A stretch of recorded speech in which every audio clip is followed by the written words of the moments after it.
प्यारे बच्चों, आप सभी का हमारे channel science with Alam sir में स्वागत है। मैं अब आपको ये जो विलियन चैप्टर है सिर्फ बोर्ड के पॉइंट ऑफ व्यू से पढ़ाऊंगा और बहुत ही कम समय में मैं वो सारे क्वेश्चन कवर करूंगा जो 2026 के बोर्ड एग्जाम के अंदर आएंगे। लीजिए हम शुरू करते हैं। आपका टाइम भी बहुत कम रहेगा और इसमें सारे क्वेश्चन कवर होंगे। आप बिल्कुल भी स्किप ना करें, पूरा वीडियो देखें। बहुत कम समय में पूरे चैप्टर को हम कंप्लीट करेंगे। हमारा केमिस्ट्री फर्स्ट का पहला चैप्टर है सॉल्यूशन। तो विलियन जो चैप्टर है इसमें मैंने आपको बताया हम सिर्फ वो चीजें कवर करेंगे जो एग्जाम के पॉइंट ऑफ व्यू से इंपॉर्टेंट है। जैसे कि यहाँ पर विलियन किसे कहते हैं? पदार्थों के समांगी मिश्रण को विलियन कहा जाता है।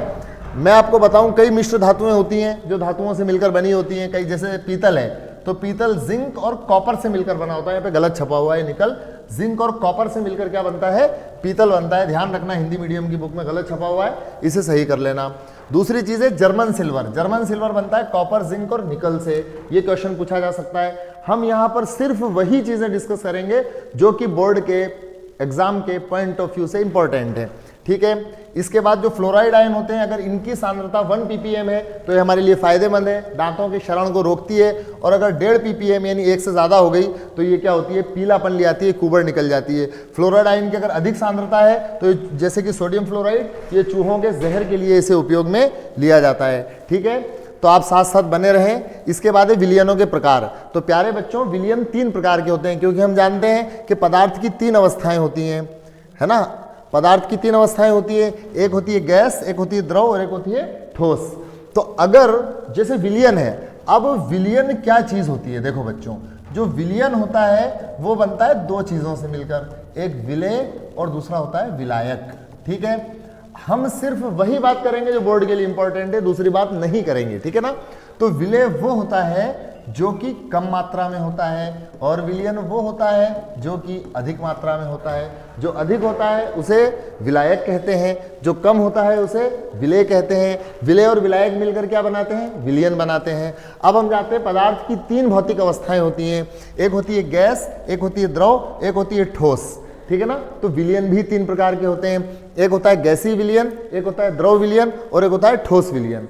अगर विलायक गैस है, जैसा विलायक होगा वैसा ही विलियन का नाम होगा। अगर विलायक गैस है तो गैसीय विलियन, अगर विलायक द्रव है तो द्रव विलियन, अगर विलायक ठोस है तो ठोस विलियन। अब अगर गैस में विलायक गैस है तो विलेय भी गैस हो सकती है, जैसे कि ऑक्सीजन अधिक हो और नाइट्रोजन कम हो, या नाइट्रोजन अधिक हो और ऑक्सीजन कम हो। तो जो चीज अधिक होगी उसे हम कह देंगे विलायक, जो चीज कम होगी उसे हम कह देंगे विलेय। इसी तरह गैस में द्रव भी घुल सकते हैं, जैसे कि नाइट्रोजन अधिक है जो कि गैस है तो विलायक, क्लोरोफॉर्म कम है तो वो हो गया विलेय।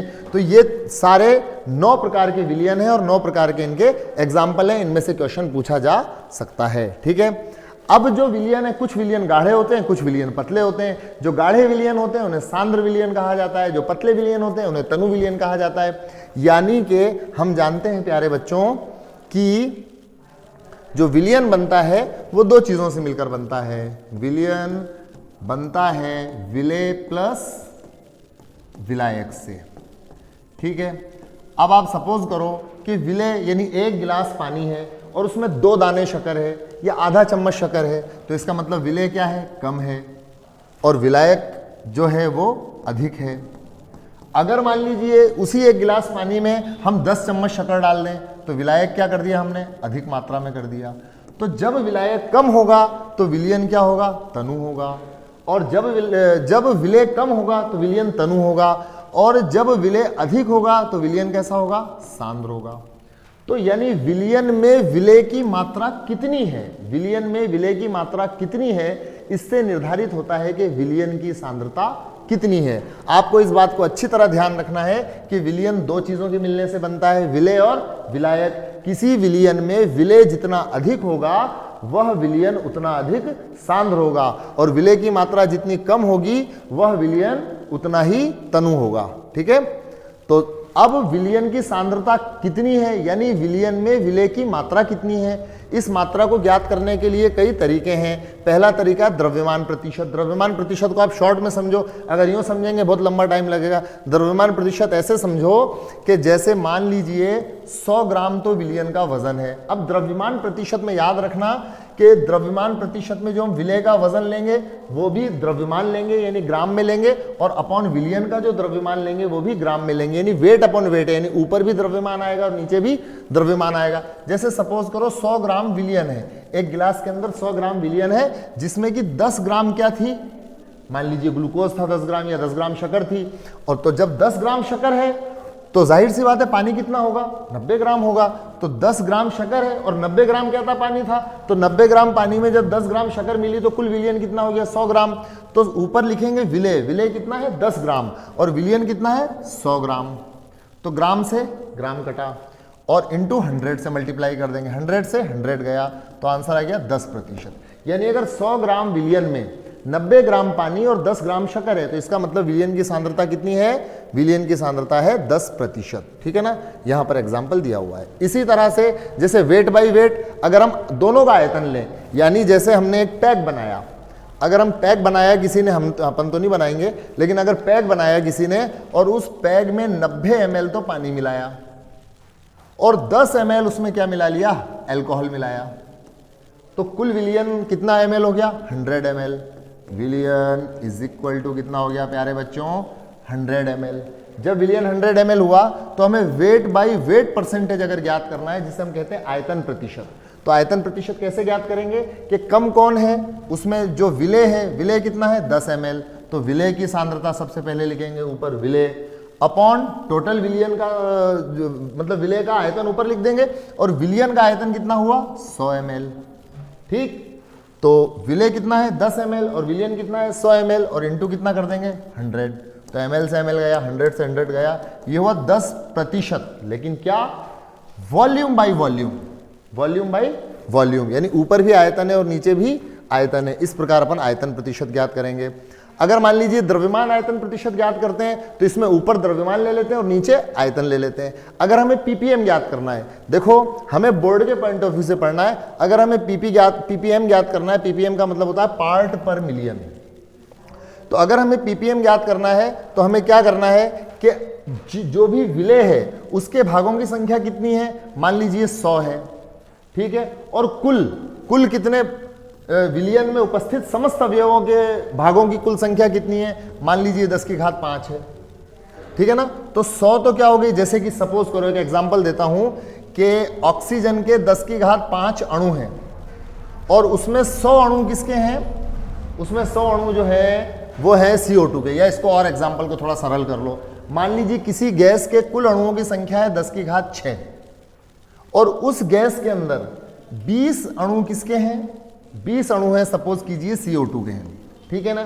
तो विलेय कौन हुआ, CO2 हुआ, तो पहले विलेय को लिखेंगे कितना 20 और कुल अणु कितने हैं 10 की घात 6 और पीपीएम निकालना है तो 1 मिलियन मतलब होता है 10 लाख, 1 मिलियन बोलते हैं 10 लाख को, और 10 लाख का मतलब होता है 10 के आगे 6 बिंदी, 10 के आगे 6 बिंदी मतलब 10 की घात 6। तो CO2 यानी विलेय कितना है 20, उसके पार्टिकल्स कितने 20 और कुल पार्टिकल्स कितने 10 की घात 6, तो 10 की घात 6 से 10 की घात 6 गया तो आंसर क्या है 20 ppm, यानी 20 CO2 की सांद्रता है पार्ट पर मिलियन। इसके बाद है मोल अंश या मोल फ्रैक्शन। तो देखो प्यारे बच्चों, मोल फ्रैक्शन कैसे निकालते हैं, बहुत इंपॉर्टेंट है ये बोर्ड के पॉइंट ऑफ व्यू से, मैं आपको बताता हूं। मान लीजिए एक विलियन है जिसके अंदर 3 अवयव है A + B + C, यानी इन 3 चीजों से मिलकर एक विलियन बना है, पानी है, शक्कर है और ग्लूकोज है, कोई भी 3 चीजें हैं, 3 घटक हैं इस विलियन के। अब इस विलियन के अंदर अवयव A के मोलों की संख्या कितनी है Na है, अवयव B के मोलों की संख्या कितनी है Nb है और अवयव C के मोलों की संख्या कितनी है Nc है। तो इस विलियन में कुल मोलों की संख्या कितनी हो जाएगी, N = Na + Nb + Nc, ये मोलों की कुल संख्या हो गई। अब अपन को जो मोल भिन्न निकालते हैं वो हमेशा याद रखना, मोल भिन्न केवल एक अवयव की निकलती है। मोल भिन्न को हम x से दर्शाते हैं, तो मोल भिन्न या तो निकलेगी A की तो हम बोल देंगे XA, या निकलेगी B की तो हम बोल देंगे XB, या निकलेगी C की तो हम बोल देंगे XC, ठीक है। तो अगर अवयव A की मोल भिन्न निकालना है यानी XA निकालना, तो याद रखना जिस भी अवयव की मोल भिन्न हमें निकालना है उस अवयव के मोलों की संख्या यानी XA यानी अवयव A की मोल भिन्न निकालना है। तो अवयव A के मोलों की संख्या कितनी हुई Na, ठीक। अगर अवयव B की मोल भिन्न निकालना है तो पहले उसके मोलों की संख्या लिख देंगे, और अवयव C की मोल भिन्न निकालना है तो पहले उसके मोलों की संख्या लिख देंगे। यानी कि मैं आपको बता रहा हूं कि अगर अवयव ए की मोल भिन्न निकालना है तो उसका आंसर होगा XA इज इक्वल टू अवयव ए की मोल भिन्न XA इज इक्वल टू अवयव ए के मोलों की संख्या बटा मोलों की कुल संख्या। तो कुल संख्या कितनी है? Na plus NB plus NC। इसी तरह अगर हमें अवयव बी के मोलों की कुल संख्या, अवयव बी की मोल भिन्न निकालना है तो अवयव बी की मोल भिन्न XB क्या होगी? अवयव बी के मोलों की संख्या बटा मोलों की कुल संख्या। क्या हो जाएगी? Na plus NB plus NC। इसी तरह कोई कहे अवयव सी की मोल भिन्न निकालिए तो अवयव सी की मोल भिन्न बराबर अवयव सी के मोलों की संख्या बटा मोलों की कुल संख्या। तो इस तरह से हम क्या कर सकते हैं? मोल भिन्न निकाल सकते हैं। तो एक विलयन जिसमें 3 अवयव हैं ए बी और सी, तीनों की मोल भिन्न निकाल ली XA XB और XC। और एक खास इंपॉर्टेंट बात जो कि बोर्ड के में 1 नंबर का क्वेश्चन आ सकता है, क्या अगर किसी विलयन के समस्त अवयवों की मोल भिन्नों का योग किया जाए, यानी अगर मैं इस विलयन के 3 घटक हैं, इन तीनों की मोल भिन्नों को आपस में जोड़ दूं, XA XB और XC को आपस में जोड़ दूं, तो याद रखना हमेशा आंसर क्या आएगा? 1 आएगा। किसी विलयन के समस्त अवयवों के मोल भिन्नों का योग कितना होता है? 1 होता है। ठीक है। अब बोर्ड एग्जाम में जो क्वेश्चन आएंगे वो इसी बुक के पैटर्न पे आएंगे या इसी बुक में से आएंगे, इससे बाहर क्वेश्चन नहीं आएगा। तो फिलहाल मैं रिवीजन के पॉइंट ऑफ व्यू से सिर्फ आपको सॉल्व एग्जांपल करवा दूंगा। इसके बाद अगली क्लास में मैं आपको पाठ्यनीति प्रश्न सारे करवा दूंगा और उसके बाद अगली क्लास में मैं आपको इसके एक्सरसाइज वाले क्वेश्चन पूरे करा दूंगा। लेकिन अभी मैं आपको चूंकि रिवाइज करवा रहा हूं इसलिए मैं आपको सिर्फ इसके सॉल्व एग्जाम्पल करवाऊंगा। और ये क्वेश्चन भी बोर्ड एग्जाम में आया हुआ क्वेश्चन है। देखिए क्वेश्चन क्या कह रहा है कि एथिलीन ग्लाइकॉल के मोल अंश की गणना करो यदि 20% द्रव्यमान उपस्थित हो। यानी यहां पर द्रव्यमान प्रतिशत दे रखा है। ठीक है, द्रव्यमान प्रतिशत दे रखा है, इसका मतलब क्या हुआ? चूंकि द्रव्यमान प्रतिशत 20% दे रखा है तो 20% आंसर कब आएगा? मैंने बताया था विलेय का भार बटा विलियन का भार इंटू 100। अगर हम इस तरह जमाएं तो देखो आंसर क्या आ जाएगा? 20 आएगा कि नहीं आएगा? यानी विलियन कितना है? 100 ग्राम है।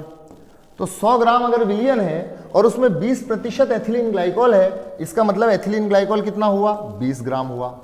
जब 100 ग्राम विलियन में 20 ग्राम एथिलीन ग्लाइकोल है तो जल कितना हुआ? जल हुआ 80 ग्राम। ठीक है ना।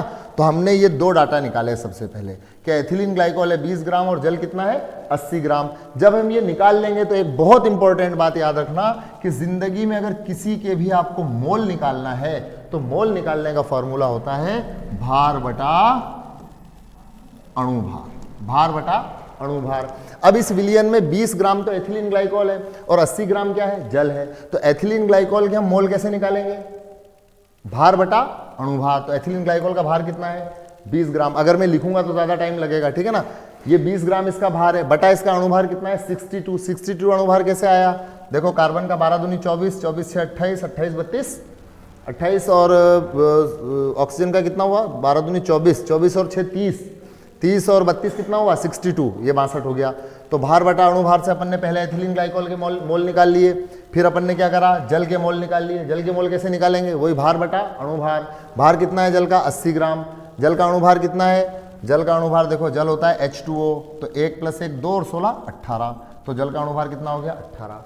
तो जल के मोल निकल गए कितने? 4.4। ठीक है ना।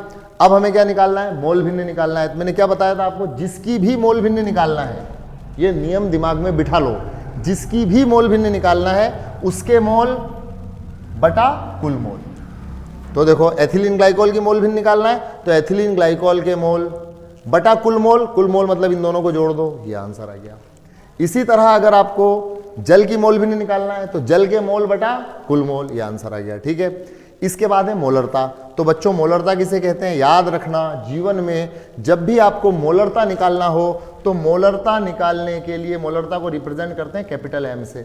मोलरता निकालने के लिए आपको क्या करना है कि मोलरता निकलती है किसी विलियन की और मोलरता बराबर होता है विलेय के मोलों की संख्या बटा विलियन का आयतन।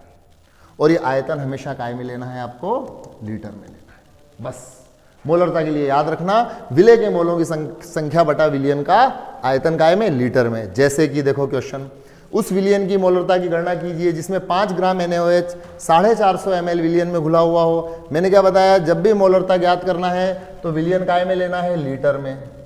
तो ml को लीटर में बदलना है तो क्या करेंगे, 1000 का भाग लगाएंगे। ठीक है, ml को लीटर में बदलने के लिए 1000 का भाग लगाते हैं। तो सबसे पहले याद रखना अपन को, जब मोलरता ज्ञात करना है तो मोलरता बराबर विलेय के मोलों की संख्या बटा विलयन का आयतन। अब विलेय के मोलों की संख्या मतलब n, तो मोलों की संख्या क्या होती है, भार बटा अणुभार। तो भार कितना है यहाँ पर, यहाँ भार दे रखा है इन्होंने 5 ग्राम विलेय का, 5 ग्राम। अणुभार कितना है, 23 और 1 24 और 16 कितना हो गया, 24 और 16 40। तो NaOH का भार बटा उसका अणुभार कितना हो गया, 1/8। तो विलेय के जो मोलों की संख्या आई वो कितनी आई, 1/8 आई। ठीक है ना। अब मोलरता बराबर, देखो मोलरता बराबर क्या होगा, विलेय के मोलों की संख्या, तो n की जगह तो रख दूंगा मैं 1/8 बटा विलयन का आयतन। आयतन कितना है, 450 ml है, तो 450 मिलीलीटर बटा 1000 का भाग लगाएंगे तो 1000 कहाँ चला जाएगा, ऊपर चला जाएगा। और फिर अपन इसे इस तरह से सॉल्व कर लेंगे, 100 बटा 8 5 40 8 32 और 4 36, और जब अपन इसे सॉल्व करेंगे तो जो आंसर दे रखा है वो आ जाएगा। ठीक है, ये मोलरता का क्वेश्चन हो गया। इसके बाद है मोललता। तो अभी मैंने आपको बताया कि मोलरता में क्या करते हैं अपन, मोलरता में करते हैं विलेय के मोलों की संख्या। मोलरता बराबर क्या होता है, विलेय के मोलों की संख्या बटा विलयन का आयतन। ये तो हो गई मोलरता। लेकिन अगर हमें मोललता, जो कि हम स्मॉल m से रिप्रेजेंट करते हैं, तो विलेय के मोलों की संख्या। ठीक है, मोलरता और मोललता में विलेय के मोलों की संख्या कॉमन है। मोलरता जब लिखाएंगे कैपिटल M तो बटा विलयन का आयतन आएगा काय में, लीटर में। और अगर मोललता मतलब मोलेलिटी निकालेंगे तो क्या आएगा, विलायक का भार, विलायक का भार, वो भी काय में, किलोग्राम। तो ये बात अच्छी तरह दिमाग में बिठा लो कि मोलरता में और मोललता में क्या फर्क है, कि मोलरता बराबर विलेय के मोलों की संख्या बटा विलयन का आयतन लीटर में, और मोललता बराबर विलेय के मोलों की संख्या लेकिन विलायक का भार, विलायक विलायक विलायक याद रखना, विलायक का भार काय में, किलोग्राम में। ठीक है, इस पर आधारित क्वेश्चन निश्चित रूप से बोर्ड एग्जाम में आ सकता है। आप देखना इस वीडियो को पूरी, और फिर बोर्ड एग्जाम का पेपर आप जाके देखना। एग्जाम्पल 1.3, अब देखो एग्जाम्पल 1.3 क्या कह रहा है, आप देखें अभी एग्जाम्पल। तो 2.5 ग्राम एथेनोइक अम्ल को 75 ग्राम बेंजीन के विलयन की मोललता की गणना करो। तो मोललता बराबर क्या होता है, विलेय के मोलों की संख्या बटा विलायक का भार काय में, किलोग्राम में। तो विलायक कौन है, बेंजीन है। कितना दे रखा उसने, 75 ग्राम। तो ग्राम को किलोग्राम में बदल देंगे, कोई मसला नहीं है। 1000 का भाग लगा देंगे ग्राम में तो किलोग्राम में बदल जाएगा। लेकिन विलेय के मोलों की संख्या निकालना है, तो मोलों की संख्या बराबर क्या होता है, भार बटा अणुभार। भार कितना है, 2.5 ग्राम, और अणुभार कितना है एथेनोइक अम्ल का, 12 और 3 15 और 12 27 और 16 27 और 1 28 और 32 कितना हो गया, 60। तो ये 60। तो सबसे पहले अपन को मोललता निकालना है तो क्या करना है, मोलों की संख्या बटा विलायक का भार किलोग्राम में। लेकिन अब मसला है कि मोलों की संख्या निकालना है, तो मोलों की संख्या बराबर क्या होगा, भार बटा अणुभार। भार कितना है 2.5 ग्राम, अणुभार कितना है 60, है ना। इसको ही लिख देते हैं ग्राम प्रति मोल, ऐसे भी एक लिखने का तरीका था, ग्राम से ग्राम गया तो मोल आ जाएगा आंसर ना। तो ये मोलों की संख्या हो गई, और मोलों की संख्या निकाल देंगे। यहाँ पर n का मान, मोलों की संख्या रख देंगे 2.5/60, ये n का मान हो गया, अपॉन विलायक का भार कितना है 75 ग्राम है, तो इसको किलोग्राम में बदलने के लिए 1000 का भाग लगाएंगे तो 1000 कहाँ चला जाएगा, ऊपर चला जाएगा। इसे सॉल्व कर लेंगे तो आंसर आ जाएगा। ठीक है, इसके बाद ये पाठ्यनीति प्रश्न है। अगर ये आपको आप चाहते हो कि मैं इस पर एक पूरा वीडियो बनाऊं तो आप कमेंट में कर देना, ताकि मैं इसका पूरा वीडियो बना दूंगा, आप कमेंट बता देना। ठीक है, अब है विलेयता। विलेयता का मतलब क्या है, किसी चीज का किसी चीज में घुलना क्या कहलाता है, विलेयता कहलाती है। जैसे शक्कर पानी में घुलती है ना। अब अगर आप शक्कर को पेट्रोल में घोलोगे तो नहीं घुलेगी, क्योंकि याद रखना लाइक डिजॉल्व लाइक, समान समान को घोलता है ना। घुलना विलीनीकरण कहलाता है। और अगर आपने बहुत ज्यादा शक्कर घोल दी, विलयन अति संतृप्त हो गया, जितनी उसकी कैपेसिटी थी उतनी शक्कर घुल चुकी है, इसके बाद भी अगर आपने जबरदस्ती घोली तो क्या होगा, जितनी शक्कर पानी में घुलेगी उतनी ही पानी से वापस शक्कर के रूप में अलग हो जाएगी। यानी जितना विलीनीकरण होगा उतना ही वापस क्रिस्टलीकरण हो जाएगा। यानी शक्कर का पानी में घुलना विलीनीकरण हुआ, और वापस शक्कर का पानी से शक्कर के रूप में अवक्षेपित हो जाना क्या कहलाता है, क्रिस्टलीकरण कहलाता है। तो ऐसे विलयन क्या कहलाते हैं, संतृप्त विलयन कहलाते हैं। यानी संतृप्त विलयन में और ज्यादा विलय घोला नहीं जा सकता है। लेकिन अगर मान लीजिए पानी में आपने आधा चम्मच शक्कर घोली, 1 चम्मच शक्कर घोली, तो अब और घोल सकते हैं अभी तो अपन। तो अगर विलयन में और विलय को घोला जा सके और शक्कर को घोला जा सके तो ऐसे विलयन क्या कहलाते हैं? असंतृप्त विलयन कहलाते हैं। ठीक है, अब इस घोलने पर ताप का क्या प्रभाव पड़ता है? तो देखो इसे हम ला शतालिये के नियम से समझ सकते हैं। मैं आपको शॉर्ट में बता रहा हूं। ठीक है, देखिए अगर हम याद रखना कि विलेय प्लस विलायक से मिलाकर क्या बनाते हैं? विलयन बनाते हैं। विलेय प्लस विलायक से मिलाकर अगर हम विलयन बनाते हैं और इस विलयन के बनने पर ऊष्मा निकलती है, यानी ये ऊष्मा क्षेपीय अभिक्रिया है। ठीक है ना? तो जैसे कि हम अगर चूने को पानी में घोलें, ठीक है ना, तो विलयन तो बनेगा, चूने का पानी तो बनेगा, लेकिन साथ में क्या निकलेगी? ऊष्मा भी निकलेगी। तो ऊष्मा निकली तो ऊष्मा क्षेपीय अभिक्रिया। लेकिन अगर हम ग्लूकोज के अंदर पानी के अंदर ग्लूकोज घोलें, ठीक है ना, तो भी विलयन बनेगा, लेकिन इसमें क्या होगा? ऊष्मा चाहिए रहेगी अपन को, यानी ये कैसी अभिक्रिया है? ऊष्मा शोषी अभिक्रिया है। ठीक है, तो जिस अभिक्रिया में ऊष्मा निकल रही है, ऊष्मा क्षेपी, वो तो उल्टी ऊष्मा दे रही है। अब अगर वहां ताप बढ़ा दोगे आप, उसे ऊष्मा दोगे आप, ताप बढ़ाएंगे, तो ताप बढ़ाने पे क्या होगा? ऊष्मा का निकलना मुश्किल हो जाएगा। ऊष्मा का निकलना मुश्किल होगा तो विलयन का बनना मुश्किल हो जाएगा। यानी कि ऊष्मा क्षेपी अभिक्रियाएं जो हैं, इनमें अगर हम टेम्परेचर बढ़ाएंगे तो विलयन बनने की दर क्या होगी? घटेगी, यानी विलयन बनना मुश्किल होगा। और अगर अभिक्रिया ऊष्मा शोषी है, यानी कि पानी में शक्कर घुलने से पानी में शक्कर घुलना ऊष्मा शोषी अभिक्रिया है। ठीक है ना? यानी अगर हम पानी को गर्म करेंगे तो पानी को ऊष्मा दे रहे हैं हम, तो शक्कर घुलना क्या होगा? आसान होगा। यानी ऊष्मा शोषी अभिक्रियाएं जो होती हैं, उन अभिक्रियाओं में टेम्परेचर बढ़ाने पर विलयन बनने की दर क्या होती है? बढ़ जाती है। ये दो चीजें आपको ध्यान रखना है। ठीक है, इसके बाद आ जाता है गैसों की द्रवों में विलेयता। अब देखो गैसों की द्रवों में विलेयता जो है ये दाब से बहुत ज़्यादा प्रभावित होती है। इसके लिए हेनरी ने एक नियम दिया था। उसने ये कहा था कि जैसे ये देखो आप, यहाँ तक पानी भरा हुआ है, ये ऊपर गैस है, अगर आपने दाब कम लगाया तो कम गैस पानी में घुली हुई है, और अगर ज़्यादा दाब लगा दिया तो ज़्यादा गैस घुल जाएगी। इसी को लेकर हेनरी ने क्या कहा? उसने ये कहा कि किसी गैस की द्रव में विलेयता द्रव अथवा विलयन की सतह पर पड़ने वाले गैस के आंशिक दाब के समानुपाती होती है। यानी जितना ज्यादा दाब पड़ेगा उतनी ज्यादा गैस घुलेगी। सिंपल सी बात है कि जितना ज्यादा दाब पड़ेगा उतनी ज्यादा गैस घुलेगी। इसको अपन ये भी कह सकते हैं कि अगर हम गैस की सतह पर दाब P लगाएं, ठीक है ना, और जितना ज्यादा दाब लगाएंगे उतनी ज्यादा गैस घुलेगी। X क्या है? गैस का मोल अंश है। जितनी गैस घुली हुई है उसका मोल अंश है, उस गैस की मात्रा है x। ठीक है ना? तो P इज प्रोपोर्शनल टू क्या होगा? x होगा। जब हम प्रोपोर्शनल चिन्ह हटाएंगे तो कांस्टेंट आएगा। P इज इक्वल टू क्या हो जाएगा? KH। x इंपॉर्टेंट फॉर्मूला है, हेनरी के नियम का मोस्ट इंपॉर्टेंट है। आगे न्यूमेरिकल इससे होंगे। ठीक है, अब ये बाकी चीजें दे रखी हैं कि अगर किसी गैस के लिए KH का मान अधिक है तो उस गैस की विलेयता उतनी कम होगी। KH है हेनरी कांस्टेंट, हेनरी नियतांक, और KH का मान अगर कम है तो गैस की विलेयता क्या होगी? अधिक होगी, और KH का मान अधिक है तो गैस की विलेयता क्या होगी? कम होगी। ठीक है ना? अब इसको डायरेक्ट आप ये एग्जाम्पल देखें, ये बड़ा इंपॉर्टेंट एग्जाम्पल है, और ये अगर एग्जाम में आया तो बड़ी मतलब समझदारी से ये एग्जाम्पल आपका सॉल्व होगा। देखो एग्जाम में जब आपके सामने न्यूमेरिकल आए तो पहले आप ध्यान से ये पढ़ना कि डाटा क्या दिए हुए हैं, फिर आपको ये समझना है क्या निकालना है, क्या पूछा है, फिर आपको ये समझना है कौन सा फॉर्मूला अप्लाई होगा।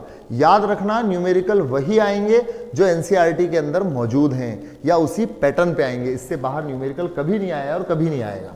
ठीक है ना? देखो इसने क्वेश्चन कहा यदि N2 गैस को 293 केल्विन पर जल में से प्रवाहित किया जाए तो 1 लीटर जल में कितने मिलीमोल, जब भी मोल को मिलीमोल में कन्वर्ट करना हो तो क्या करेंगे हम? 10⁻³ का मल्टीप्लाई करेंगे, 10⁻³ से गुणा करेंगे। तो 1 लीटर जल में कितने मिलीमोल N2 गैस विलय होगी? N2 का इन्होंने क्या दे रखा है? आंशिक दाब दे रखा है। नोट करें आप, आंशिक दाब मतलब नाइट्रोजन गैस द्वारा लगाया गया दाब कितना है? 0.987 बार है। और इसी टेम्परेचर 293 केल्विन पर नाइट्रोजन के लिए KH का मान कितना है? नाइट्रोजन के लिए हेनरी स्थिरांक कितना दे रखा है? 76.48 किलो बार, ये ध्यान रखना है, भूल मत जाना, ये किलो बार है, ठीक है। तो अब भी हाल हमने हेनरी का नियम पढ़ा, P इज इक्वल टू के एच एक्स। यहां पर P क्या है? P है दाब, जो कि दे रखा है सवाल ने। KH क्या है? हेनरी कांस्टेंट, जो कि दे रखा है सवाल ने। और X क्या है? गैस का वह मोल अंश जो कि उस पानी के अंदर क्या है? घुला हुआ है। तो इससे X निकालना है अपन को, तो X इज इक्वल टू क्या हो जाएगा? P अपॉन KH हो जाएगा। अब P कितना दे रखा है? 0.987 और KH कितना दे रखा है? 76.48 किलो बार है। तो किलो बार को बार में कन्वर्ट करेंगे तो 1000 से मल्टीप्लाई करेंगे तो कितना हो जाएगा? 76480। तो 76480, ठीक है। तो इससे नाइट्रोजन के क्या आ गया? ये मोल अंश निकल गई 1.29 10⁻⁵। अब इसे सॉल्व करके हम समय खराब नहीं करेंगे, ठीक है ना। अब 1 लीटर जल में 55.5 मोल होते हैं। कैसे मालूम भाई? 1 लीटर जल कितना होता है? 1000 ग्राम।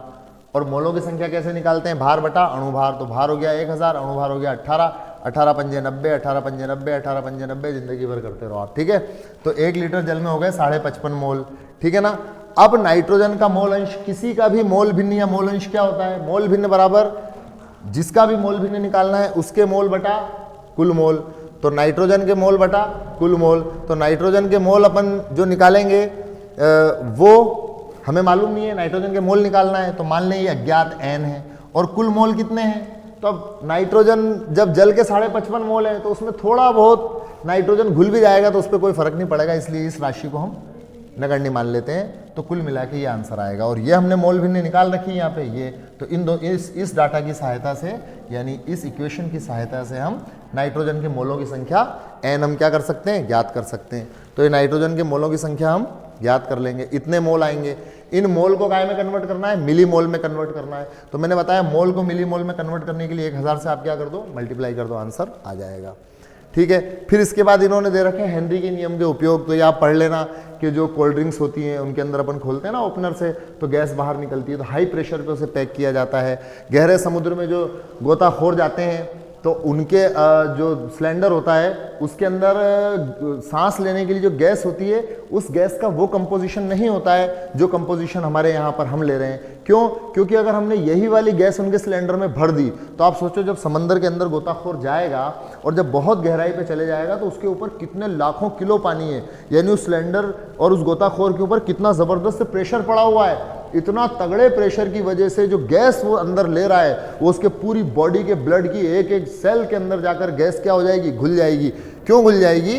घुलती तो अभी भी है, लेकिन इतने प्रेशर की वजह से बहुत ज़्यादा गैस घुल जाएगी। क्योंकि हम जानते हैं हेनरी का नियम क्या कहता है? P is proportional to X।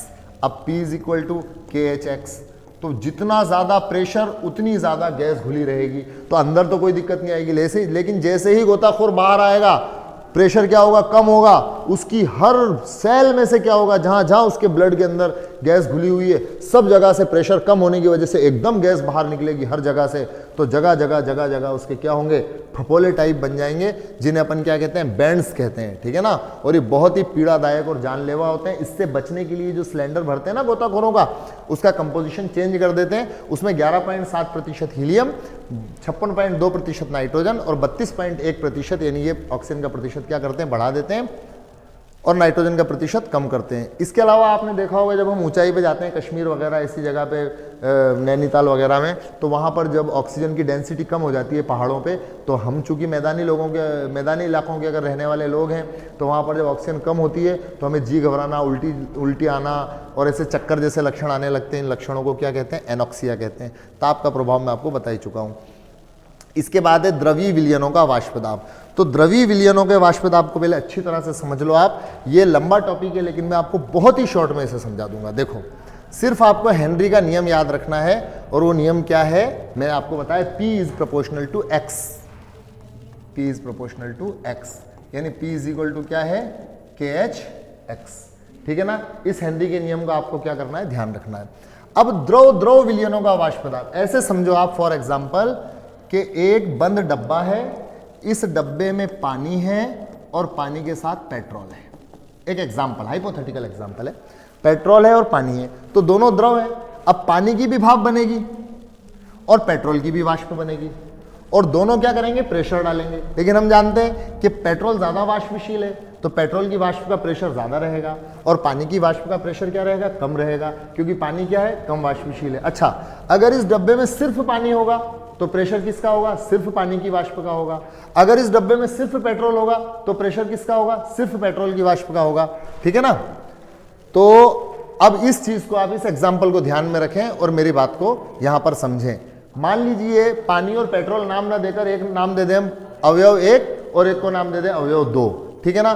तो अवयव 1 का जो दाब है, अब जैसे इधर देखो आप, यहां पर आप इस चीज को समझना कि मैंने बताया जैसे ये डब्बा है, इस डब्बे के अंदर पानी प्लस पेट्रोल यानी अवयव 1 प्लस अवयव 2 दोनों भरे हुए हैं। अब अवयव 1 की जो वाष्प बन रही है वो दाब कितना लगा रही है, P1 लगा रही है, और अवयव 2 की जो वाष्प बन रही है वो दाब कितना लगा रही है, P2 लगा रही है। तो अवयव 1 की वाष्प का जो दाब होगा P1 वो किसके समानुपाती होगा भाई, इस डब्बे के अंदर अवयव 1 का मोल अंश कितना है, x1। भाई कुछ पानी है और कुछ पेट्रोल है, कुछ कितना है, मान लो कि अवयव 1 यानी पानी और अवयव 2 यानी पेट्रोल, तो अवयव 1 का की जो मात्रा है, अवयव 1 का जो मोल अंश है वो कितना है, x1 है, और अवयव 2 का जो मोल अंश है वो कितना है, x2 है। तो जब अवयव 1 का मोल अंश x1 है और अवयव 2 का मोल अंश x2 है, तो जाहिर सी बात है अवयव 1 का जो मोल का जो वाष्प दाब है यानी आंशिक दाब P1 है, और अवयव 2 का जो आंशिक दाब वो कितना है, P2 है। तो P1 किस पर डिपेंड करेगा, x1 पर, और P2 किस पर डिपेंड करेगा, x2 पर। यानी जितना ज्यादा x1 होगा उतना ज्यादा P1 होगा, जितना ज्यादा x2 होगा उतना ज्यादा P2 होगा। अगर अवयव 1 ज्यादा है तो P1 ज्यादा होगा, अगर अवयव 2 ज्यादा है तो P2 ज्यादा होगा। ठीक है ना। यानी इनके जो दाब हैं वो इनकी मोल अंश के समानुपाती हैं। यही हमने हेनरी का नियम पढ़ा, यानी P1 is proportional to x1, यानी P1 इज इक्वल टू एक कांस्टेंट आ जाएगा P1 0। अब यहां पे समझो P1 0 क्या है, देखो अवयव 1 का वाष्प दाब P1 अवयव 1 की मोल अंश x1 के क्या है, समानुपाती है। तो P1 is equal to P1 0 x1। P1 क्या है, अवयव 1 का आंशिक दाब, और x1 क्या है, अवयव 1 की मोल अंश। ठीक है।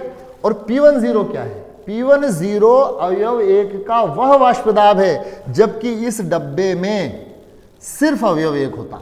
मान लीजिए यहां पर सिर्फ अवयव 1 ही होता, यानी सिर्फ अगर पानी ही होता तो उस वक्त इसकी वाष्प जो दाब लगाती वह कांस्टेंट दाब होता, और उसे हम काहे से दर्शाते, P1 0 से। इस दो इक्वेशन को आप समझ लें, यानी अवयव 1 का वाष्प दाब अवयव 1 की मोल अंश के समानुपाती है, और P1 0 क्या है, P1 0 अवयव 1 का वह दाब है जबकि डब्बे में शुद्ध अवस्था में सिर्फ कौन उपस्थित हो, अवयव 1 ही उपस्थित हो। ठीक है ना। तो वो अपन क्या हो गया, P1 0। तो ये लिख सकते हैं हम P1 is equal to P1 0 x1। इसी तरह P2 is equal to P2, जैसे ये हुआ ऐसे ये भी हो जाएगा। तो अगर हमें इस डब्बे में टोटल दाब ज्ञात करना है कि भाई इस डिब्बे के अंदर टोटल दाब क्या है, तो अवयव 1 का दाब है P1 और अवयव 2 का दाब है P2, तो टोटल दाब कितना होगा, P कुल बराबर P1 प्लस P2 होगा। अब P1 की वैल्यू रख देंगे और P2 की वैल्यू रख देंगे। अब मैंने आपको एक चीज बताई थी, ये देखना आप इस इक्वेशन के बाद से, मैंने आपको एक चीज बताई थी,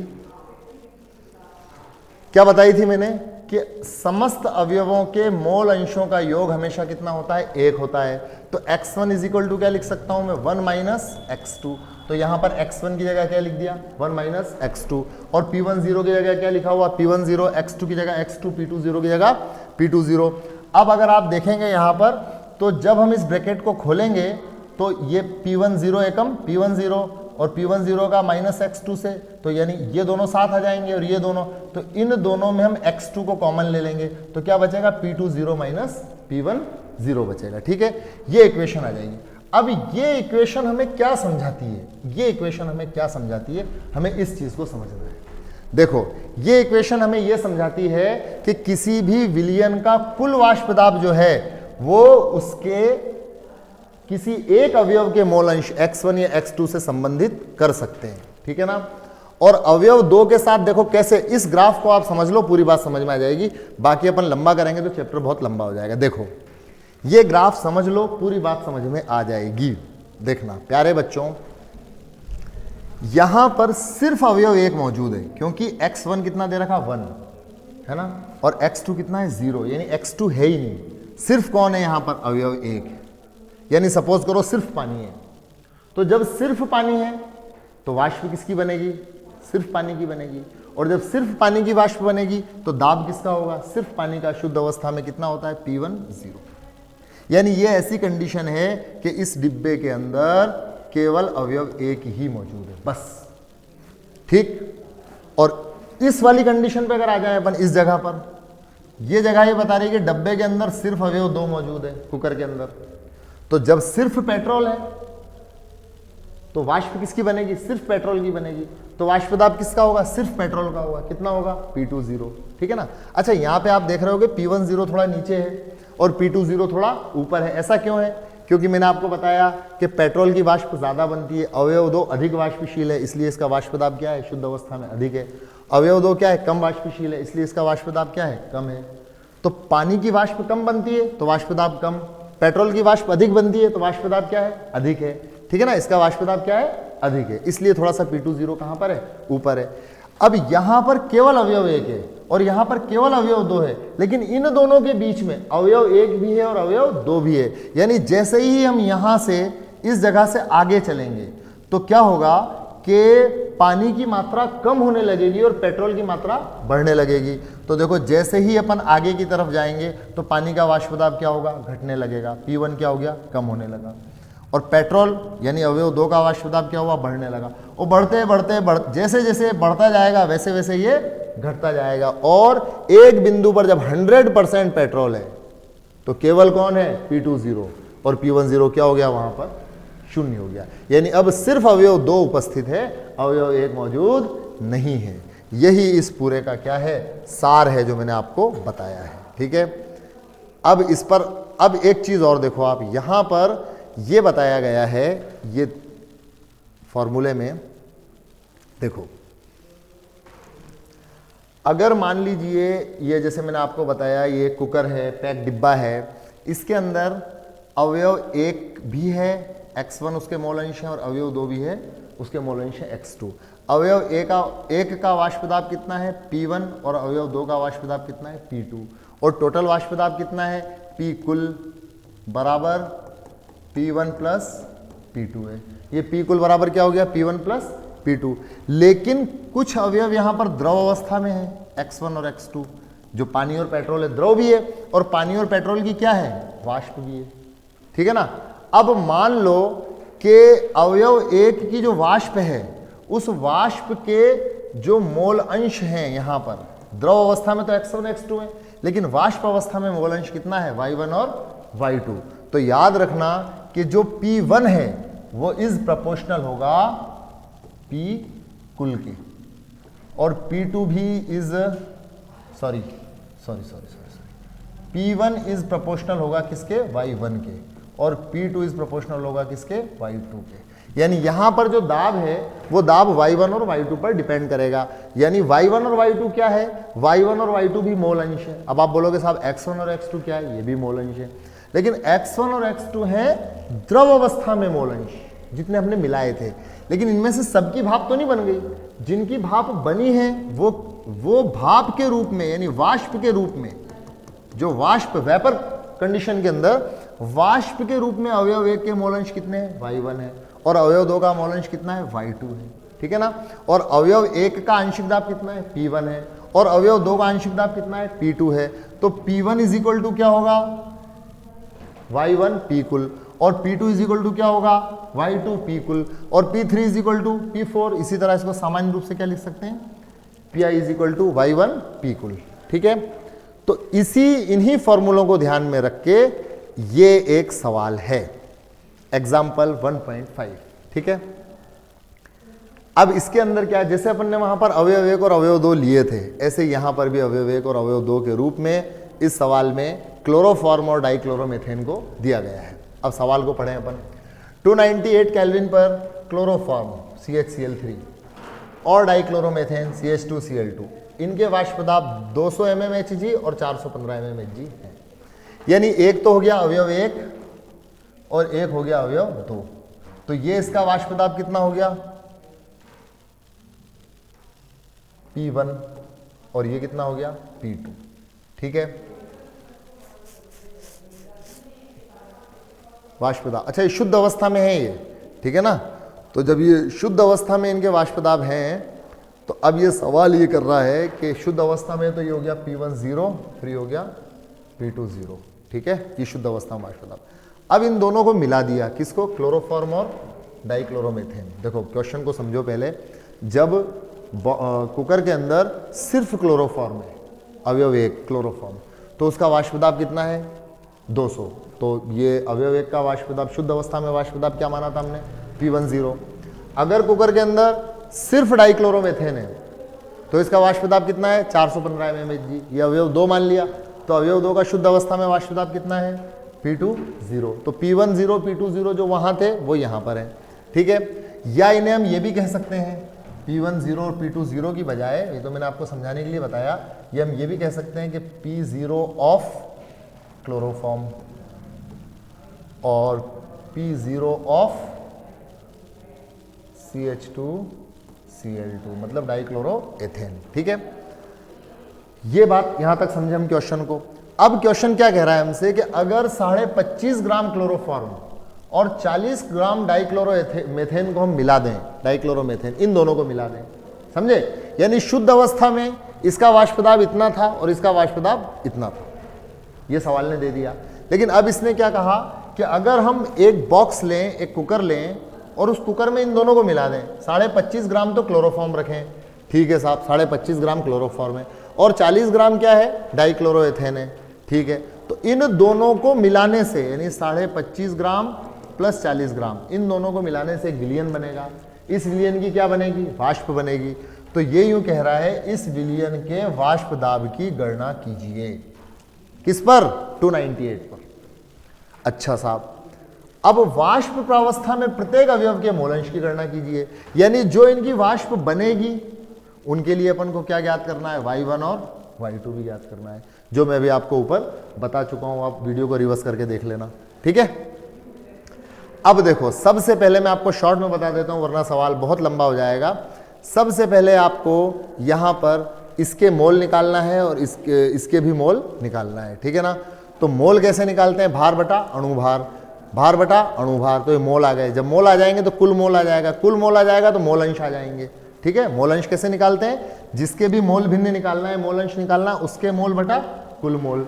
तो अपन इससे मोल अंश निकाल लेंगे, इसके मोल बटा कुल मोल। जैसे ये डाइक्लोरोमेथेन के मोल कितने आए, इतने 0.47, और कुल मोल कितने 0.683। तो जिसके भी मोल अंश निकालना, उसके मोल बटा कुल मोल। अब क्लोरोफॉर्म के मोल अंश निकालना है, तो मैंने बताया दोनों के मोल अंशों का योग 1 होता है, तो अगर इसे 1 में से घटा देंगे तो इसके मोल अंश आ जाएंगे, या अलग से भी निकालो अगर आप तो अलग से भी निकाल सकते हैं। क्लोरोफॉर्म के मोल 0.213 अपॉन 0.683, कुल मोल अगर कर देंगे तो भी आंसर ये आएगा, है ना।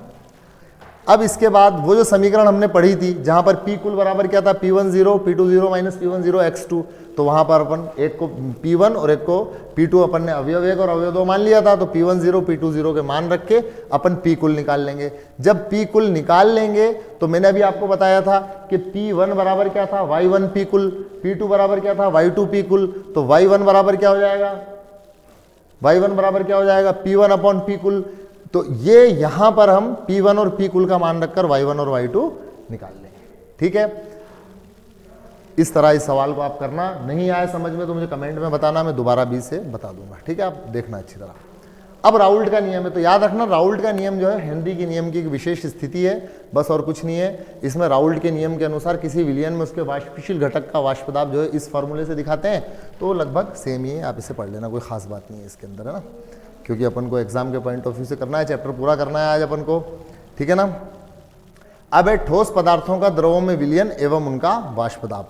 ठोस पदार्थों का द्रवों में विलयन एवं उनका वाष्प दाब। देखो प्यारे बच्चों, हमने ये पढ़ा कि किसी विलयन के प्रत्येक वाष्पशील अवयव का आंशिक वाष्प दाब इसके मोल अंश के समानुपाती होता है। ये राउल्ट का नियम भी है और लगभग इसी तरह का क्या है, हेनरी का नियम भी है। ठीक है ना।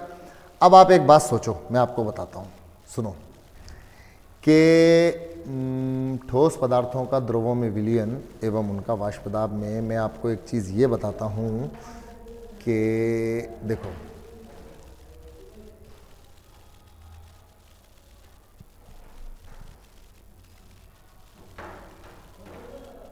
अगर मान लीजिए, यहीं पे बता दूं, डायग्राम बनाऊंगा तो टाइम लगेगा। देखो, अगर सिर्फ पानी है ना, तो यानी शुद्ध विलायक है, तो उसके क्या होगा, अणुओं की वाष्प बनेगी और वो वाष्प दाब डालेगी, वो वाष्प दाब है। अगर हम पानी में थोड़ी सी क्या घोल देते हैं, अवाष्पशील विलय मिला देते हैं, जैसे कि नमक मिला दिया, जैसे कि शक्कर मिला दी, जैसे कि यूरिया मिला दी, तो अब क्या हुआ, उस विलयन की सतह पर विलायक के अणु तो हैं ही सही, ये नीले नीले, लेकिन हरे हरे क्या आ गए, विलय के अणु भी आ गए। तो जितनी वाष्प पहले बन रही थी, अब क्या बनेगी, वाष्प उससे कम बनेगी। वाष्प क्या बनेगी, अब कम बनेगी, ठीक है ना। तो जब वाष्प कम बनेगी तो वाष्प दाब में क्या आ जाएगी, कमी आ जाएगी। इसी को अपन क्या कहते हैं, वाष्प दाब का अवनमन कहते हैं। तो याद रखना, ये ग्राफ में सारी बात आ गई। ये ग्राफ में सारी बात क्या आ गई, मैं आपको समझाता हूं। देखो, अगर शुद्ध विलायक है, यानी कि इस बॉक्स में केवल पानी ही पानी है, केवल पानी पानी है, तो वाष्प दाब क्या होगा, अधिकतम होगा। और जैसे जैसे अपन इसमें नमक डालते जाएंगे तो वाष्प दाब में क्या आती जाएगी, कमी आती जाएगी। यानी कि इस विलयन में विलायक की मोल भिन्न x विलायक, और एक अपन ने नमक डाला तो x विलय, तो x विलायक जितनी ज्यादा होगी, यानी विलायक की मोल भिन्न यानी पानी की मोल भिन्न, यानी पानी की मात्रा जितनी ज्यादा होगी वाष्प दाब उतना ज्यादा होगा, और विलय की मात्रा जितनी ज्यादा होगी वाष्प दाब उतना कम होगा, ठीक है ना। तो ये ग्राफ है वाष्प दाब और विलायक के मोल अंश में। जैसे जैसे विलायक यानी पानी की मात्रा बढ़ेगी, वाष्प दाब भी क्या होता जाएगा, बढ़ता जाएगा, ठीक है। अगला टॉपिक है आदर्श एवं अनादर्श विलयन, ठीक है ना।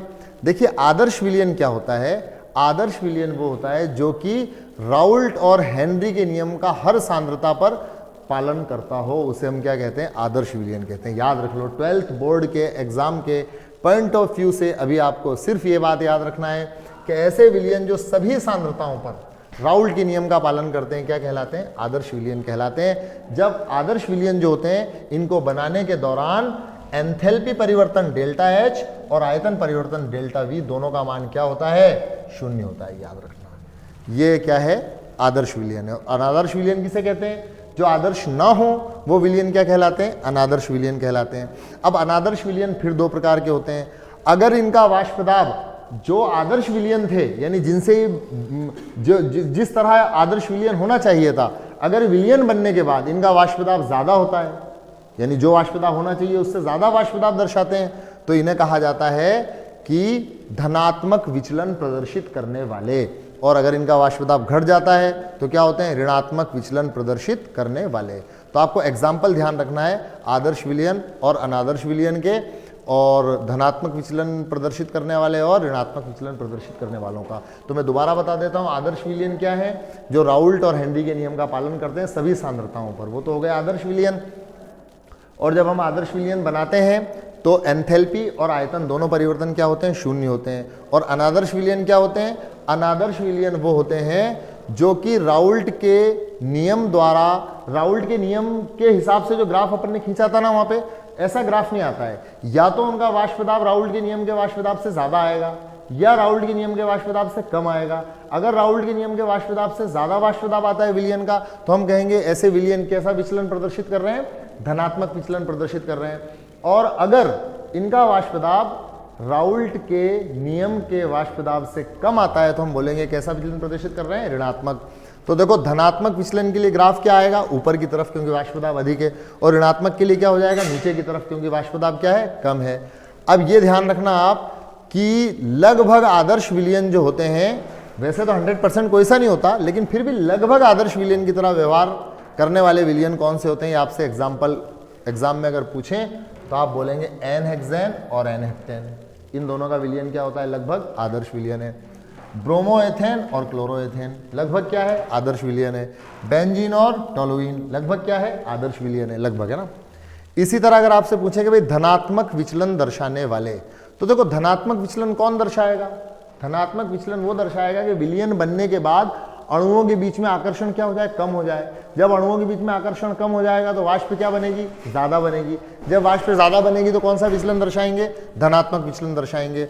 जैसे कि मैं आपको बताता हूं, अब ये एग्जाम्पल याद रखना कि धनात्मक विचलन दर्शाने वाले विलयन का एग्जाम्पल क्या है, कार्बन डाइसल्फाइड में जब एसीटोन मिलाते हैं, CH2 में जब CH3COCH3 एसीटोन मिलाते हैं तो जो विलयन बनता है वो धनात्मक विचलन दर्शाता है, यानी उसकी वाष्प क्या होती है, राउल्ट के नियम के हिसाब से जो आदर्श विलयन का वाष्प दाब होना चाहिए था उससे ज़्यादा वाष्प बनती है, ठीक है ना, क्योंकि ये विलयन बनने के बाद अणुओं के बीच में आकर्षण क्या हो जाता है, कमजोर हो जाता है, तो वाष्प क्या बनने लगती है, ज़्यादा बनने लगती है, तो विचलन कैसा दर्शाते हैं, धनात्मक दर्शाते हैं, ठीक है।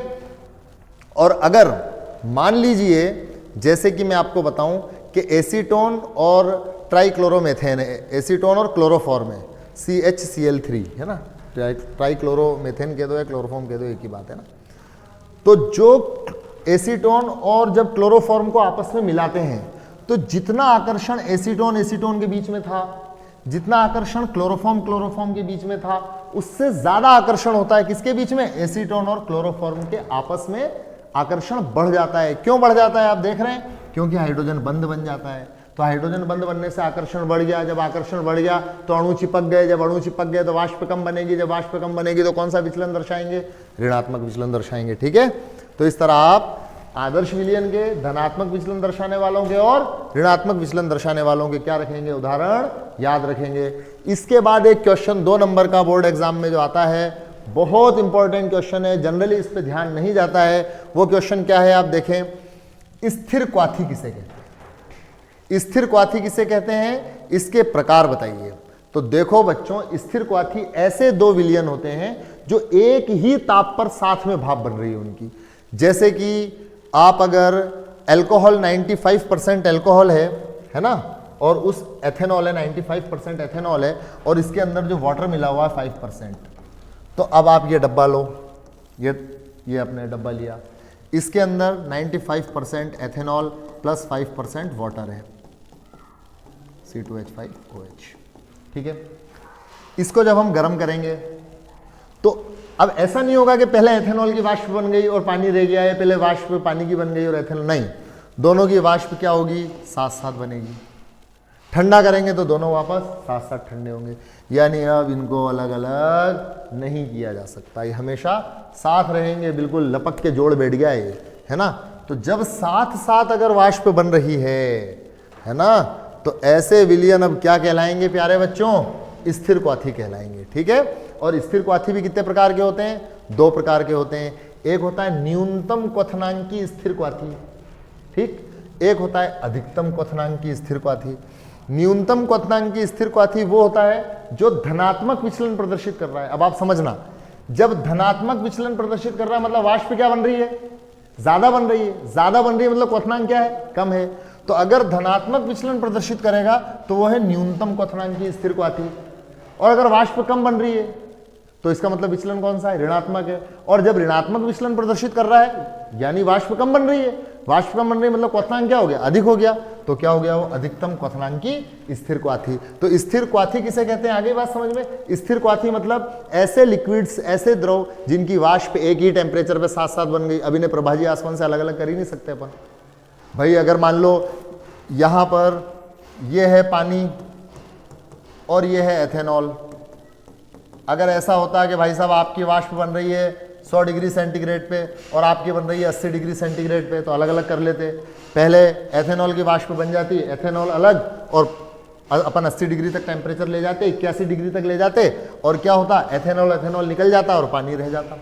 लेकिन ऐसा हो ही नहीं रहा है, दोनों की वाष्प क्या बन रही है, लगभग 100 डिग्री सेंटीग्रेड पे ही बन रही है, यानी दोनों एक साथ वाष्प बनेंगे, तो अब इन्हें अलग अलग कर ही नहीं सकते हैं। तो ऐसे लिक्विड का सॉल्यूशन जिनकी वाष्प एक ही टेम्परेचर पर बनती है क्या कहलाते हैं, स्थिर क्वाथी कहलाते हैं, ठीक है। अब स्थिर क्वाथी 2 प्रकार के हो गए। अगर मान लीजिए कि धनात्मक विचलन दर्शा रहे हैं मतलब वाष्प ज्यादा बन रही है, मतलब क्वथनांक कम हो गया। धनात्मक है तो न्यून है, याद रखना, तो न्यूनतम क्वथनांक की स्थिर क्वाथी। और अगर ऋणात्मक विचलन दर्शा रहे हैं तो क्या हो रही है, वाष्प कम बन रही है, तो क्या हो गया, ये अधिकतम क्वथनांक की स्थिर क्वाथी हो जाएगा, ठीक है ना। इसके बाद है अणु संख्या गुणधर्म और आणविक द्रव्यमान की गणना, ठीक है। अब देखो बच्चों, अणु संख्या गुणधर्म किसे कहते हैं, ऐसे गुणधर्म जो कि विलयन के ऐसे गुणधर्म जो विलयन में विलायक एवं विलेय या विलायक या विलेय के अणुओं की संख्या पर डिपेंड जो करते हैं, ऐसे गुण जो विलायक या विलेय के कणों की संख्या पर, अणुओं की संख्या पर डिपेंड करते हैं, क्या कहलाते हैं? कॉलिगेटिव प्रॉपर्टीज या अणुसंख्यक गुणधर्म कहलाते हैं।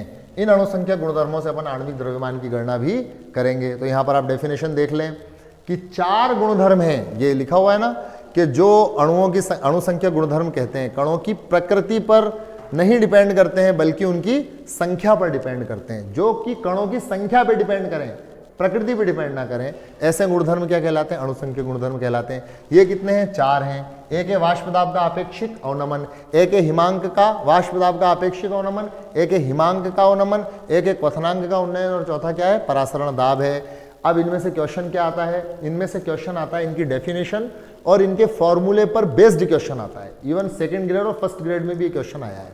एक अभी आएगा आगे, उसका आंसर 170 है, मैं आपको बताऊंगा, वो फर्स्ट ग्रेड में क्वेश्चन आया था। ठीक है, तो सबसे पहली चीज है वाष्प दाब का आपेक्षिक अवनमन। देखो हमें शॉर्ट में पढ़ना है वाष्प दाब का आपेक्षिक अवनमन क्या होता है। देखिए प्यारे बच्चों, वाष्प दाब का आपेक्षिक अवनमन किसे कहते हैं? देखो अब यहां पर ये एक पात्र है, इस पात्र में सपोज करो सिर्फ पानी है। ठीक है, ठीक है साहब, सिर्फ पानी है, ठीक है ना। अब जब सिर्फ पानी है और सिर्फ पानी की भाप बन रही है, तो सिर्फ पानी की जब भाप बन रही है तो उस शुद्ध जो विलायक है उसका वाष्प दाब कितना है? P1 0 है। शुद्ध विलायक का वाष्प दाब कितना है? P1 0 है। ठीक है, अब हमने क्या करा? इसमें विलयन बना दिया, यानी इस पानी में क्या करा हमने? कुछ नमक मिला दिया, अवाष्पशील विलेय, नमक मिला दिया, तो अब ये बन गया विलयन। चलो ये तो शुद्ध पानी है, इसकी वाष्प दाब कितनी है? P1 0 है। यहाँ पर हमने क्या करा? इसका एक विलयन बना दिया, है ना। पानी के साथ साथ कौन है यहाँ पर? नमक भी मौजूद है। तो अब आप सोच के बताओ, जब सिर्फ पानी था तो वाष्प ज़्यादा बनेगी, या पानी प्लस नमक है तो वाष्प ज़्यादा बनेगी? जाहिर सी बात है, जब पानी प्लस नमक है तो वाष्प ज़्यादा बनेगी। तो इस जब पानी प्लस नमक यानी विलयन बन गया है, तो इस विलयन की जो वाष्प, इस विलयन का जो वाष्प दाब है वो कितना है? P1 है। तो अब आप बताओ P1 0 ज़्यादा होगा या P1 ज़्यादा होगा? जाहिर सी बात है P1 0 ज़्यादा होगा। तो विलायक से विलयन बनने पर क्या हो गया? वाष्प दाब में कमी आ गई। तो वाष्प दाब में कमी कितनी आएगी? ज्यादा में से कम को क्या कर देंगे? घटा देंगे। P1 0 minus P1।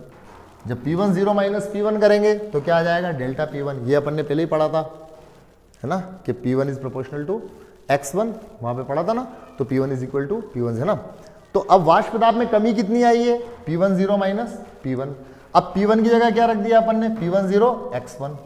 ये P1 की जगह पे देखो आप, इस P1 की जगह पर P1 0 x1 रख दिया। इन दोनों में P1 0 कॉमन आ गया, तो ये आ गया। अब हम जानते हैं कि 1 माइनस x1, मैंने आपको बताया अगर दो अवयव है, एक की मोल अंश x1 है और एक की मोल अंश x2 है, तो x1 प्लस x2 कितना हो जाएगा? 1 हो जाएगा। ठीक है ना। तो x2 इज इक्वल टू क्या हो जाएगा? 1 माइनस x1। तो 1 माइनस x1 की जगह क्या रख दिया? x2 रख दिया। तो delta P1 is equal to x2 P1 0। ठीक है। इसके बाद अगर हम ये करें कि डेल्टा P1 0 है, अब इस ये जो डेल्टा P1 है, इस डेल्टा P1 की जगह पर हम डेल्टा P1 अपॉन P1 0 बराबर x2, इस P1 0 को अगर हम नीचे ले लें तो delta P1 upon P1 0 is equal to x2, और डेल्टा P1 की जगह मैं क्या लिख सकता हूं? P1 0 माइनस P1 अपॉन क्या हो गया? P1 0। तो इस तरह ये समीकरण 1.24 काय में आ जाएगी? 1.25 में। बस थोड़ी आधे पौन घंटे में अपन चैप्टर को फिनिश कर देंगे, 1 घंटे के अंदर अंदर हो जाएगा, बस यहाँ से 1 घंटा और लगेगा ज़्यादा से ज़्यादा। तो delta P1 upon P1 0 is equal to क्या हो गया? x2 हो गया। ठीक है। अब x2 क्या है? अवयव 2 का मोल अंश। तो x2 की जगह क्या लिख देंगे? अवयव 2 की मोल अंश। x2 की जगह क्या लिखेंगे? x2 क्या है? अवयव 2 का मोल अंश। तो अवयव 2 का मोल अंश क्या होगा? अवयव 2 के मोल बटा कुल मोल। तो x2 की जगह ये लिख दिया अपन ने। ठीक है।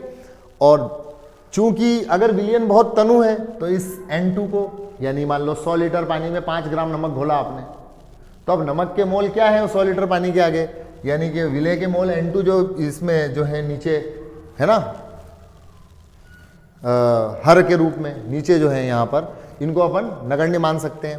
तो यहाँ पर क्या बचेगा, N2 अपॉन N1, ये जीरो मिसप्रिंट है, ठीक है ना, ये जीरो नहीं आएगा यहाँ पे, ये मिसप्रिंट है, तो N2 अपॉन N1, यानी इक्वेशन बनेगी P10 minus P1 upon P10 is equal to N2 upon N1। अब N2 क्या है, विलय के मोलों की संख्या, और N1 क्या है, विलायक के मोलों की संख्या। तो विलय के मोलों की संख्या क्या होगी, भार बटा अणुभार, और इसकी भी क्या होगी, भार बटा अणुभार। तो N2 की जगह क्या लिख दिया अपन ने, विलय का भार बटा विलय का अणुभार। तो भार को दिखाएंगे W से और अणुभार को दिखाएंगे M2 से। तो N2 बराबर, N2 की जगह लिख दिया W2 अपॉन M2, और N1 की जगह क्या लिख देंगे, N1 बराबर होगा W1 अपॉन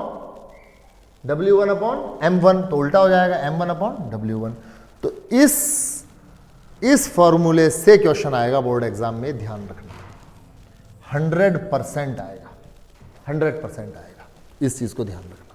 और ये जो मैंने कहा था 170 आंसर है, फर्स्ट ग्रेड में आया हुआ क्वेश्चन है, आरपीएससी 2023 या 24 में फर्स्ट ग्रेड का क्वेश्चन है केमिस्ट्री का, एज इट इज। अब आप देखो इस क्वेश्चन को, ये बोर्ड एग्जाम में भी आ सकता है, कॉपी पेस्ट हुआ था, डाटा भी चेंज नहीं हुए थे फर्स्ट ग्रेड के केमिस्ट्री के एग्जाम में, ठीक है ना। देखिए आप, किसी ताप पर शुद्ध बेंजीन का वाष्प दाब क्या दे रखा है, P10 या P20 जो भी है ना, ये शुद्ध अवस्था में वाष्प दाब है ना, P10 मान लो आप इसे, और विलय का भार दे दिया, ठीक है ना, ठोस को बेंजीन का वाष्प दाब दे दिया, और बेंजीन यानी ये विलायक का भार दे दिया, विलयन का वाष्प दाब दे दिया, बस। तो मोलर द्रव्यमान निकालना है, तो डायरेक्ट आप फॉर्मूला अप्लाई करेंगे, कौन सा, P10 minus P1 upon P10 is equal to N2 upon N1, और N2 अपॉन N1 की जगह मैंने अभी बताया आपको क्या लिखना है, W2 अपॉन M2, और यहाँ ऊपर आएगा M1 अपॉन W1, ठीक है। अब W2 क्या है, विलय का भार, तो विलय का भार कितना दे रखा है इन्होंने, W2 ये हो गया। M1 क्या है, विलायक का अणुभार, तो विलायक का अणुभार कितना दे रखा, 78। M2 क्या है, विलय का अणुभार, तो विलय का अणुभार, विलय कौन है भाई, विलय का अणुभार M2 ज्ञात करना है, बड़ी इंपॉर्टेंट बात है। और W1 क्या है, विलायक का भार, तो विलायक का भार कितना दे रखा, W1 इन्होंने दे रखा है ये 39 ग्राम, ठीक है ना। और M1 क्या है, इसका अणुभार है। ये सारी चीजें, यानी ये भी दिया हुआ है, ये भी दिया हुआ है, ये भी दिया हुआ है, ये ज्ञात करना है, और ये भी दिया हुआ है, ये भी दिया हुआ है, और ये भी दिया हुआ है, ठीक है ना। ये शुद्ध बेंजीन का वाष्प दाब दे रखा है P10, तो ये P10 रख दिया। बाद में हो गया इतना P1 विलयन का, तो ये P1 रख दिया यहाँ पर, अपॉन P10 तो P10 रख दिया। फिर W2 तो 5 ग्राम रख दिया, M1 तो 78 रख दिया, M2 तो हमें ज्ञात करना है, W1 मतलब विलय का भार, तो 39 ग्राम जो दे रखा वो रख दिया, और 170 आ जाएगा, है ना। इंपॉर्टेंट क्वेश्चन है। इसके बाद है क्वथनांक का उन्नयन। सुनो अब आप, क्वथनांक कहते किसे हैं। सबसे पहली चीज तो यह है कि क्वथनांक किसे कहते हैं।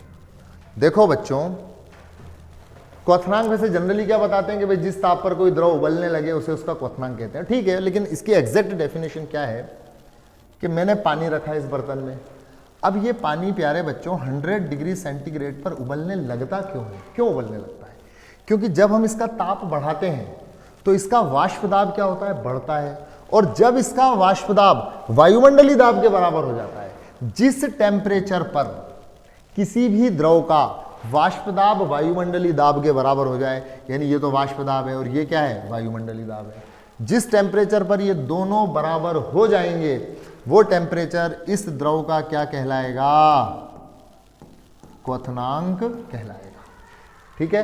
तो जब हम पानी को उबालते हैं तो 100 डिग्री सेंटीग्रेड पर पानी का वाष्प दाब क्या हो जाता है, वायुमंडलीय दाब के बराबर हो जाता है, तो 100 डिग्री सेंटीग्रेड पानी का क्या कहलाता है, क्वथनांक कहलाता है। खैर, अब बच्चों बात यह है कि क्वथनांक तो समझ गए हम कि वह ताप जिस पर किसी द्रव का वाष्प दाब वायुमंडलीय दाब के बराबर हो जाता है, वह ताप उस द्रव का क्या कहलाता है, क्वथनांक कहलाता है। लेकिन क्वथनांक के उन्नयन से क्या तात्पर्य, सोचो आप, यहां पर ये शुद्ध पानी है और ये 100 डिग्री सेंटीग्रेड पर क्या हुआ, यहां पर जब टेम्परेचर मैंने कितना रखा, 100 डिग्री सेंटीग्रेड, तो इस पानी का जो वाष्प दाब है वो किसके बराबर हो गया, वायुमंडलीय दाब के बराबर हो गया। यानी 100 डिग्री सेंटीग्रेड पर पानी ने उबलना क्या कर दिया, शुरू कर दिया, ठीक है। लेकिन ये तो शुद्ध पानी था, अब मैंने इसमें मिला दिया नमक, थोड़ा सा वाटर प्लस सॉल्ट, नमक मिला दिया। यानी अब आप सोचो, जब नमक है तो नमक की वाष्प तो बनती नहीं है, तो जो शुद्ध पानी की जो वाष्प बन रही थी 100 डिग्री सेंटीग्रेड पर, अब 100 डिग्री सेंटीग्रेड पर उतनी वाष्प थोड़ी बनेगी। अब 100 डिग्री सेंटीग्रेड पर क्या बनेगी, कम वाष्प बनेगी। तो अगर मुझे उतनी ही वाष्प बनाना है, कितनी, कि ये वापस उबलने लगे, तो टेम्परेचर क्या करना पड़ेगा, मुझे 100 से बढ़ाना पड़ेगा। सपोज करो 105 डिग्री करना पड़ा, 100 से जब टेम्परेचर बढ़ाना पड़ेगा तब जाकर वापस ये बॉयल होना स्टार्ट होगा। यानी क्या हुआ, पहले क्वथनांक कितना था, 100 डिग्री सेंटीग्रेड था, लेकिन विलय मिलाने पर क्या हुआ, क्वथनांक बढ़ गया। तो इस क्वथनांक के बढ़ने को क्या कहा जाता है, क्वथनांक का उन्नयन कहा जाता है। ठीक है, और याद रखना ये जो क्वथनांक का उन्नयन है, जैसे कि सपोज करो मैं आपको बता देता हूं, इस ग्राफ को देख लेते हैं पहले अपन, है ना। जैसे मैंने अभी आपको समझाया ना कि विलयन का जो क्वथनांक था वो कितना था, सॉरी जो शुद्ध पानी था उसका क्वथनांक मान लो TB 0 था, लेकिन जब उसमें नमक मिला दिया तो उसका क्वथनांक क्या हो गया, बढ़ गया। कितना हो गया, TB हो गया। तो क्वथनांक में उन्नयन कितना हुआ, TB माइनस TB 0 यानी डेल्टा TB। तो जब शुद्ध पानी का क्वथनांक कितना है, TB 0, और नमक मिला हुआ यानी विलयन का क्वथनांक कितना है, TB, और ज्यादा कौन है, TB। तो TB में से TB 0 घटा देंगे तो क्या आ जाएगा, डेल्टा TB। इस डेल्टा TB को क्या कहा जाएगा, क्वथनांक का उन्नयन कहा जाएगा।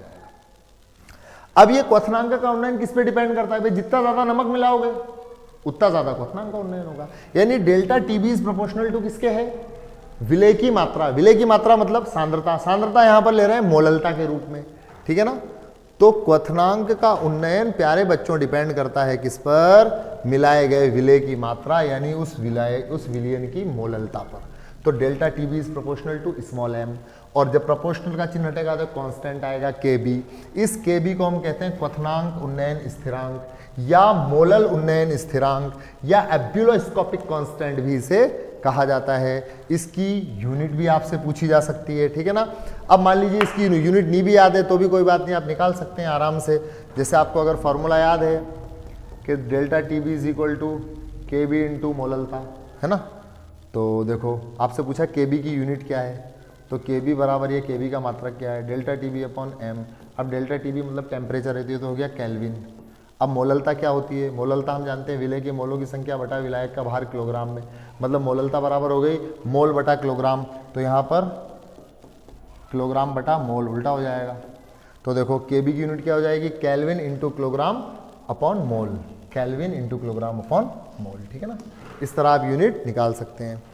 तो delta TB is equal to KB into molality, और ये जो मोललता है, ठीक है ना, ये मोललता है, इस मोललता को निकाल कर और KB का मान रखकर हम डेल्टा TB निकाल सकते हैं, ठीक है।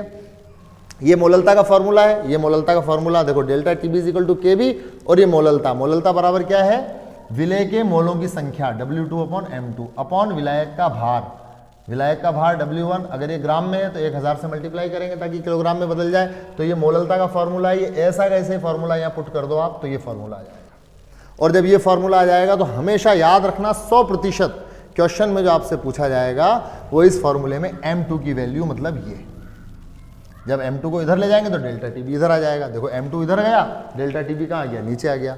तो ये जिस तरह वहां पर एग्जाम्पल जिसमें 170 आंसर आ रहा था ना, एग्जाम्पल 1.6, यहां पर भी M2 पूछा था, और डेल्टा TB के रेफरेंस में भी जब भी आपसे पूछेगा तो M2 ही पूछेगा, जिसका एग्जाम्पल ये है यहाँ पर, ठीक है।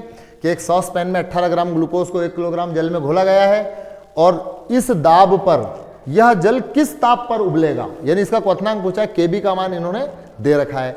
अब सबसे पहले ग्लूकोज के मोलों की संख्या निकालेंगे, तो किसी के भी मोलों की संख्या कैसे निकालते हैं अपन, भार बटा अणुभार। तो भार कितना है, 18 ग्राम, है ना, भार है 18, और अणुभार कितना होता है ग्लूकोज का, 180, 12 छंग 72 और 12 84 और 16 छंग 96 और 84 कितने हो गए, 180। तो ये अणुभार हो गया। तो ग्लूकोज के मोलों की संख्या कितनी आ गई, 0.1 मोल, और विलायक की किलोग्राम में मात्रा कितनी है, 1 किलोग्राम, यानी कितना पानी है, 1 किलोग्राम पानी है, ठीक है ना।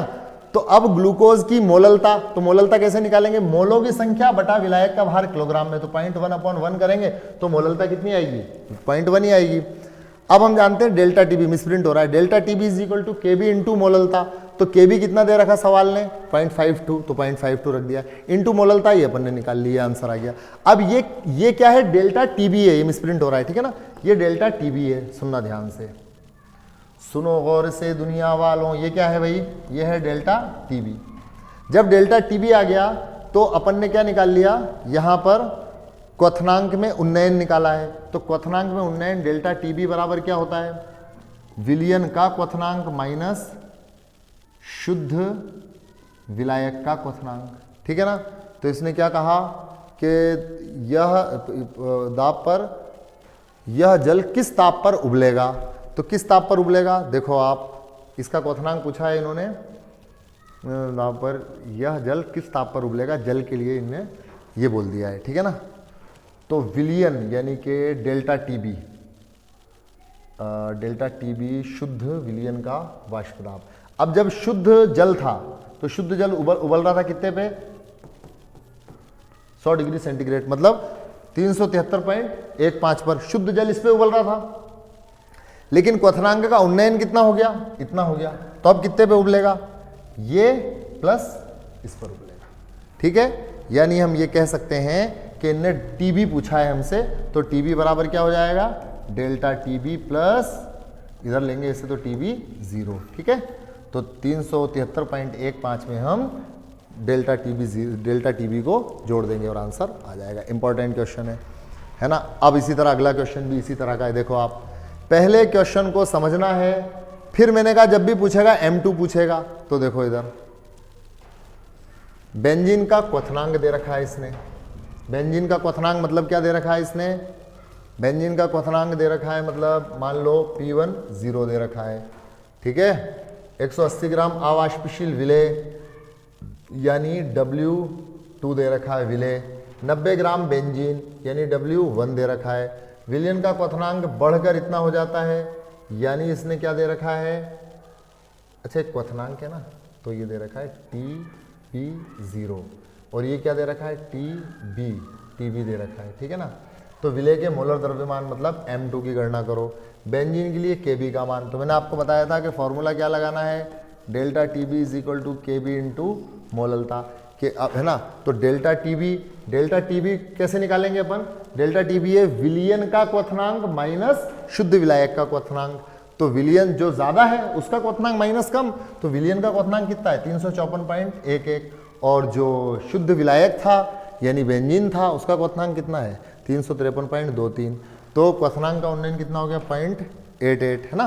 और फिर अपन क्या करेंगे, ये डेल्टा टीबी निकाल लिया और केबी की वैल्यू दे रखी है, और मोललता का जो ये फार्मूला मोललता का मैंने आपको रख के बताया था यहाँ पर, अगर मैं दोबारा लिखूंगा तो टाइम लगेगा, इस फार्मूले में अपन मान रखकर इसका आंसर क्या कर सकते हैं, निकाल सकते हैं।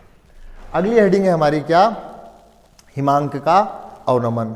तो देखो बच्चों हिमांक किसे कहते हैं, हिमांक जो होता है ये वह टेम्परेचर होता है कि जबकि ठोस प्रावस्था एवं द्रव प्रावस्था जो है ना, ठोस प्रावस्था और द्रव प्रावस्था दोनों मौजूद होती हैं जिस टेम्परेचर पर, यानी जमने लगे कोई चीज, तो वो क्या होता है, हिमांक होता है। तो अगर मैं इसे लंबा करूं तो वो लंबा हो जाएगा, लेकिन मैं आपको बिल्कुल शॉर्ट में बता देता हूं कि शुद्ध जो विलायक होता है उस शुद्ध विलायक का जो हिमांक होता है वो क्या होता है, अधिक होता है। और जब हम विलयन बना देते हैं तो उस विलयन का हिमांक क्या हो जाता है, कम हो जाता है, ठीक है ना, क्योंकि विलयन का वाष्पदाब कम हो जाता है तो हिमांक भी कम हो जाता है।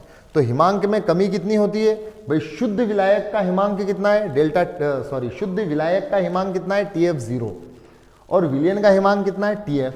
अब यहां पर ज्यादा कौन है, यहां पर TF0 ज्यादा है, तो हिमांक में क्या हो रही है, कमी हो रही है, तो इसलिए हिमांक में कमी क्या कहलाएगी, हिमांक का अवनमन कहलाएगी। जैसे वहां पर क्वथनांक में क्या हो रही थी, वृद्धि हो रही थी, तो उसे हम क्या कह रहे थे, क्वथनांक का उन्नयन कह रहे थे।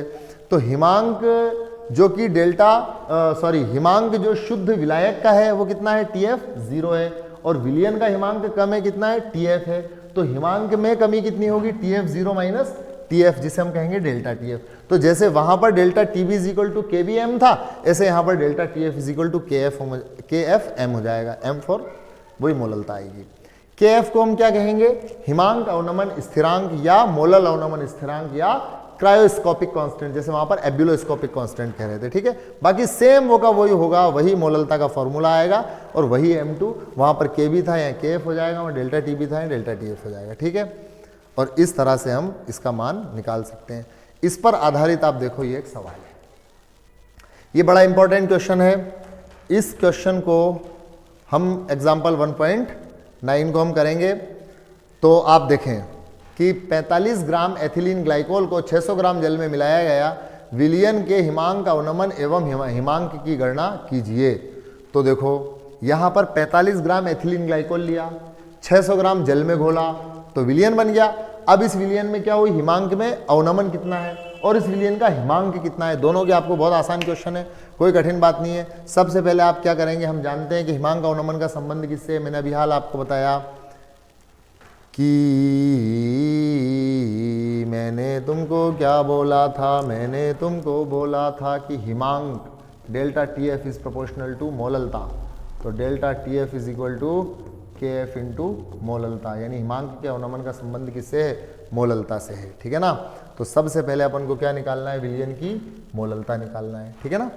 जब हम मोललता निकालेंगे, अच्छा यहाँ पे क्या है कि ये KF का मान आपको देगा, यहाँ पे तो टेबल दे रखी बुक में, उससे देखना है, लेकिन अगर एग्जाम में क्वेश्चन आया ना तो यहाँ पर KF की वैल्यू आपको देगा।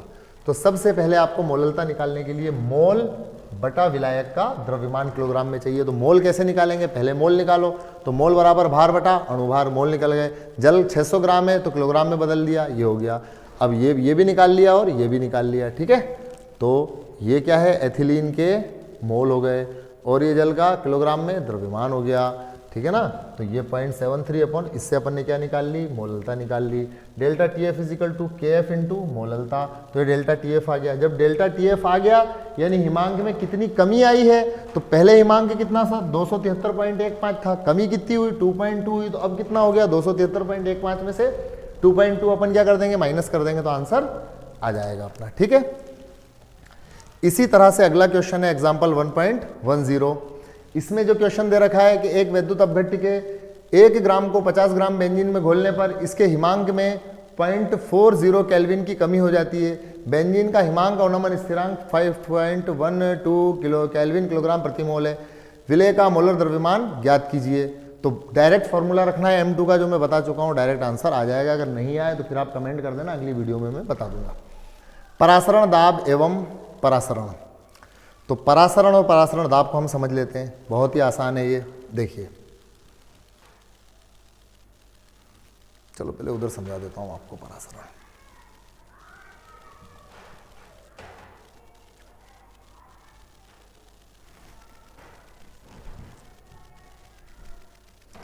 देखो, जैसे मान लीजिए हमने एक बर्तन लिया, ठीक है। इस बर्तन में हमने भरा, मान लीजिए शुद्ध जल, है ना, शुद्ध जल ही भर देते हैं, लिखें क्यों, भर ही देते हैं डायरेक्ट। ये शुद्ध जल भर दिया अपन ने, ठीक है।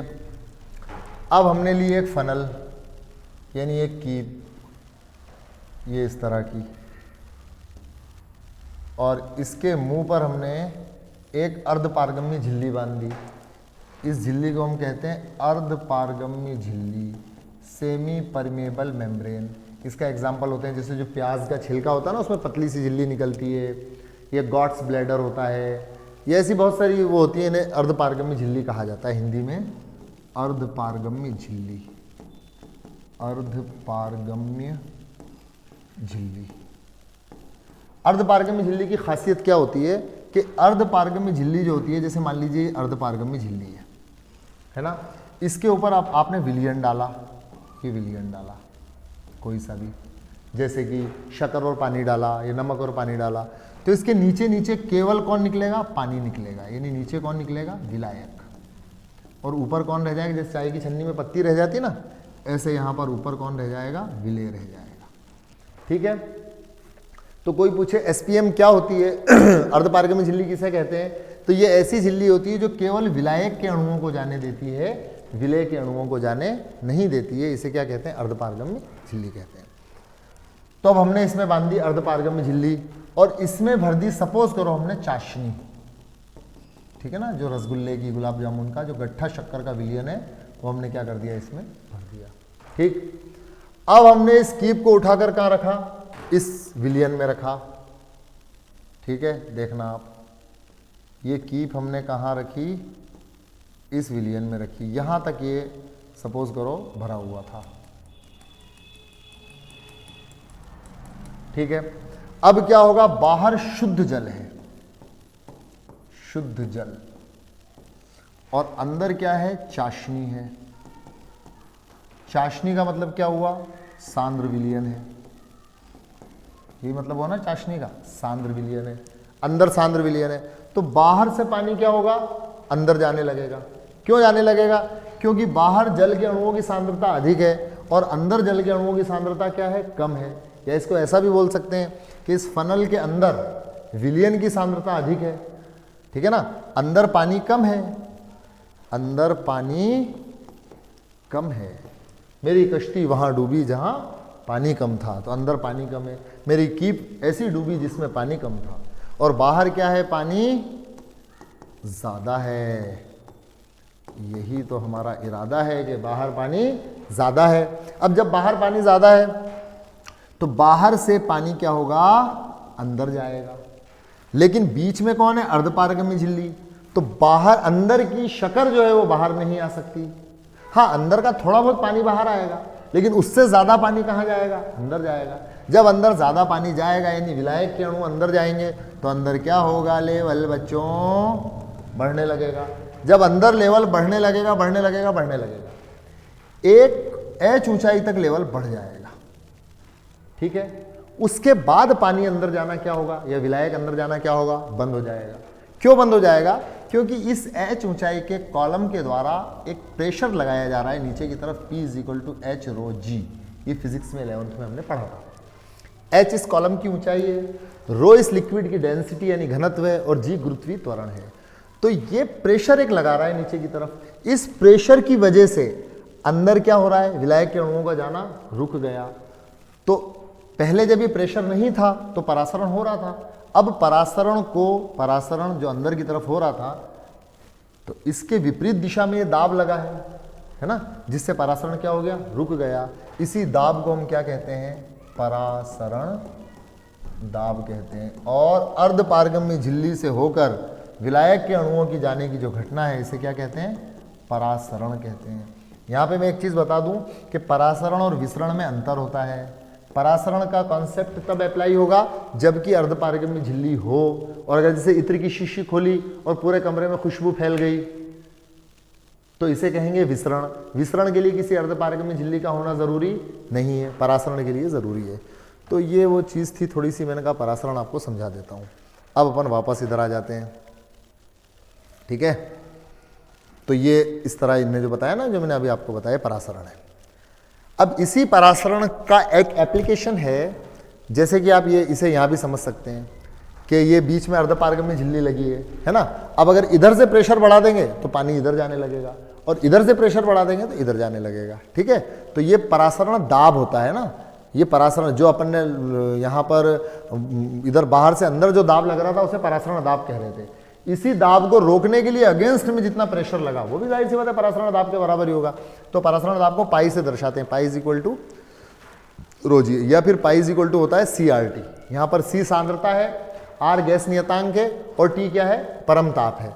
तो CRT, तो सांद्रता क्या हो गई, सांद्रता यहाँ पर मोलरता के रूप में लेंगे। मैंने बताया था मोलरता किसे कहते हैं, विलय के मोलों की संख्या बटा विलयन का आयतन। तो पाई = N2/V, ये तो हो गई सांद्रता, और R गैस नियतांक, और T क्या हो गया, परम ताप हो गया।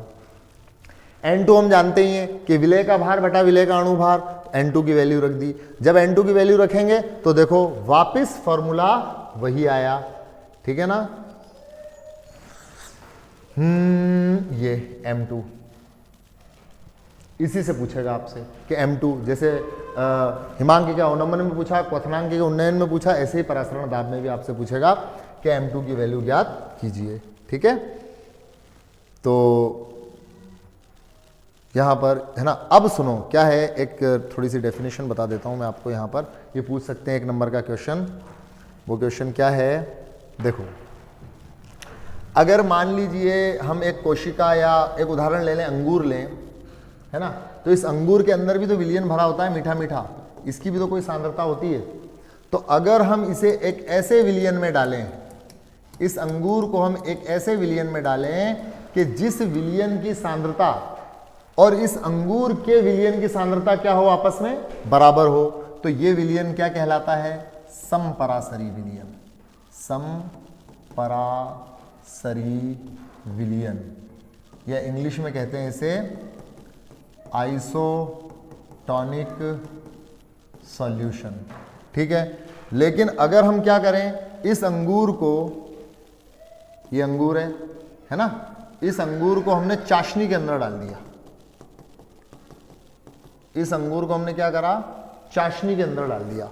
अब भाई साहब बाहर तो है एकदम गट्ठा विलयन, यानी पानी की लपक के कमी, और अंदर क्या है, पतला पतला विलयन। तो बाहर, अंदर का पानी किधर चला जाएगा, बाहर चला जाएगा। तो अंगूर सिकुड़ कर कैसा हो जाएगा, किशमिश हो जाएगा, किशमिश जैसा। तो ऐसा विलयन जो गट्ठा विलयन हो, है ना, कोशिकीय द्रव की सांद्रता यानी 0.9% जो भी सांद्रता इन्होंने दे रखी है, उससे अगर ज्यादा सांद्र विलयन है, यहां पर अपन ने अंगूर का एग्जाम्पल लिया, तो फिर ऐसा विलयन जो गट्ठा विलयन है, ये कहलाता है अति परासरी विलयन। अति कहाँ गए रे भाई, परासरी विलयन। इंग्लिश में कहते हैं इसे हाइपरटोनिक सॉल्यूशन, हाइपरटोनिक। ठीक है ना, हाइपरटोनिक। और अगर मान लो ये विलयन है और ये जो है ये बिल्कुल पतला है, पानी जैसा है, बिल्कुल पानी पानी है, और इसमें हमने सपोज करो किशमिश डाली, जो किशमिश थी, तो पानी कहाँ चला जाएगा, अंदर, और किशमिश क्या हो जाएगी, किशमिश फूल जाएगी। तो यानी बहुत ही पतला विलयन है, जिसकी सांद्रता कोशिकीय रस की सांद्रता से भी कम है, बहुत पतला विलयन है। तो इसे कहते हैं, इस तनु विलयन को अपन कहते हैं समपरासरी हो गया, ये अति परासरी हो गया, ये कहलाएगा अल्प परासरी। अल्प परासरी इंग्लिश में कहते हैं हाइपोटोनिक सॉल्यूशन। तो तीन तरह के सॉल्यूशन हो गए, समपरासरी, अति परासरी और अल्प परासरी। यूं समझो कि जिसकी सांद्रता कोशिकीय रस की सांद्रता के बराबर है वो हो गया समपरासरी, जिसकी सांद्रता कोशिकीय रस की सांद्रता से अधिक है वो हो गया अति परासरी, अति, और जिसकी सांद्रता कोशिकीय रस की सांद्रता से कम है वो हो गया अल्प परासरी। यानी आइसोटोनिक, हाइपरटोनिक और हाइपोटोनिक, तीन तरह के सॉल्यूशन हो गए। ठीक है, pi is equal to CRT पे वही M2 का सेम वही सवाल है जो M2 के अपन ने पहले किए हैं। ठीक है ना, इसको भी अपन को करना है। और ये इसी के अंदर ये दे रखा है भाई, जो मुरझाए हुए फूल हैं, जब मुरझाए हुए फूलों को पानी में रख देते हैं अपन तो वो क्या हो जाते हैं, ताज़े हो जाते हैं। ठीक है ना, ये है मामला। तो इसके बाद एक चीज़ और है, जो लोग ज़्यादा नमकीन चटपटा भोजन ग्रहण करते हैं उनके क्या होता है, ऊतकों में, कोशिकाओं में, इनमें क्या आ जाती है, सूजन आ जाती है, और सूजन आने की वजह से सूजन और पानी भरा जाता है। इस स्थिति को अपन इडिमा कहते हैं, इडिमा या शोफ कहते हैं हिंदी में। ठीक है, अब एक चीज़ है रिवर्स ऑस्मोसिस। आपने सुना होगा कि जो अमीर लोग होते हैं उनके घर में RO लगा होता है। अब अमीर लोगों के यहाँ लगा ही रहता है ना RO। ठीक है, RO।